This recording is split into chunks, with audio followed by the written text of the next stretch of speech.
নৈতিকতার অধঃপতন হয়, যারা রাষ্ট্রীয় ব্যাংক লুট করে, যারা দেশের টাকা পাচার করে, যারা মেগা প্রজেক্টের নামে লোপাট করে দেয় গোটা দেশকে, বাংলাদেশ ব্যাংক থেকে শুরু করে ছোট খাটো ব্যাংক যারা রাখেনি, যারা বারবার নির্বাচনের নামে জনগণকে ধোঁকা দিয়েছে, এই অনৈতিক সরকার এবং রাষ্ট্র ব্যবস্থা যদি থাকে, সেখানে স্কুল, শিক্ষক এবং সমাজ এবং রাষ্ট্রের সমস্ত প্রতিষ্ঠান ধ্বংস হয়ে যায়।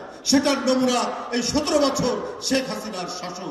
সেইখান থেকে আমাদের সামনে যে ভীষণ, যে ভীষণের কথা বারবার এখানে গুরু ভাই বলেছেন, আমি যতটুকু শুনেছি, ম্যাডাম যে কাজটি করেছেন এবং আমাদের নেতা তারেক রহমান সাহেব যে ভীষণের কথা বারবার বলেন, অর্থাৎ আমাদের প্রাইমারি স্কুল কিভাবে গড়ে উঠবে, আমাদের হাই স্কুল কিভাবে গড়ে উঠবে, বিশেষ করে এই দুইটা যেটা ভিত্তি তৈরি করে আপনার শিক্ষা, সেই দুইটি আপনার যে স্টেজ অর্থাৎ প্রাইমারি স্কুল এবং মাধ্যমিক, এইটা কিভাবে নতুন করে গড়ে তোলা হবে, নতুন করে এদের নৈতিক উন্নতি ঘটবে, সেটাই হচ্ছে যে কথাটা বলেন, আমরা সেইভাবেই আমাদেরকে বাস্তবায়ন করতে হবে।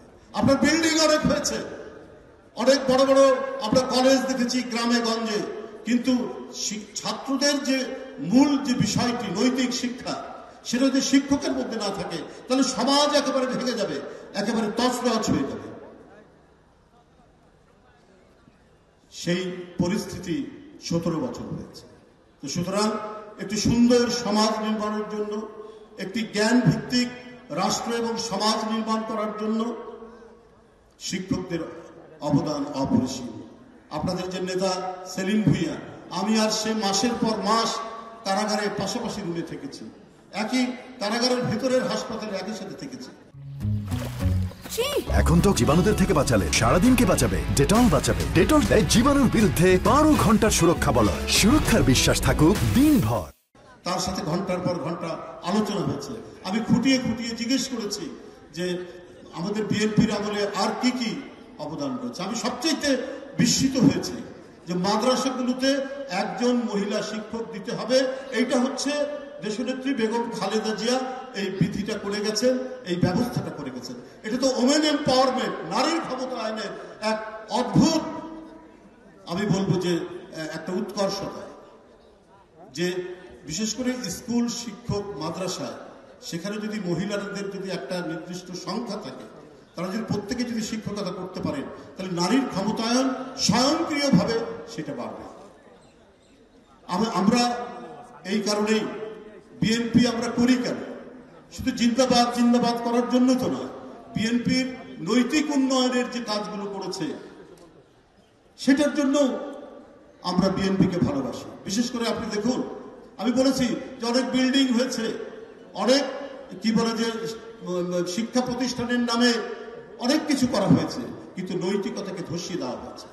17 বছর শুধু আপনার প্রশ্নপত্র ফাঁস হয়েছে না, আপনি মেডিকেল কলেজ বলেন, ইউনিভার্সিটি বলেন, আপনার কি বলে চাকুরির ক্ষেত্রে বলেন, শুধু প্রশ্নপত্র ফাঁস, শুধু প্রশ্নপত্র ফাঁস। মানে প্রশ্নপত্র ফাঁসের যেন রাজত্ব ছিল শেখ হাসিনার রাজত্ব। অথচ নকল দূরীকরণে বিএনপির সরকারের অবদান কি আমরা আপনারা ভুলে গেছি? এটা কি একটা অভাবনীয় অবদান ছিল না? তো এটাই তো হচ্ছে নৈতিক উন্নয়ন, এটাই মোরাল ডেভেলপমেন্ট। আর নৈতিক উন্নয়ন না করলে জাগতিক উন্নয়ন কোনোদিনই সেটা সাস্টেইনেবল হবে না, সেটা হতে পারে না, পৃথিবীর কোথাও হয়। যদি শিক্ষক ছাত্রদের মধ্যে নৈতিকতার উৎকর্ষতা না পারে, তাহলে এটা সম্ভব না। চেয়ারম্যান মহোদয় কথা বলবেন, বক্তব্য রাখবেন।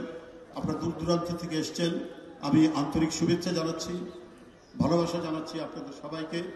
আপনাদের দেখলে পরে আমাদের এইটাই মনে হয় যে হয়তো অনেকেই এখানে আমাদের চেয়ে বয়সে ছোট, কিন্তু আপনারা দেখলেই মনে হয় সত্যিকার অর্থেই আপনারা কারিগর, এবং আপনারা যে মেরুদণ্ড একটি জাতির, সেটা আর নতুন করে বলার অপেক্ষা রাখা না। আমাদের সামনের দিন যাতে আমরা ওই ধরনের একটি বাংলাদেশ গড়ে তুলতে পারি, যে বাংলাদেশ পৃথিবীর প্রত্যেকটি জায়গায় একটা অনুকরণীয় দৃষ্টান্ত হবে।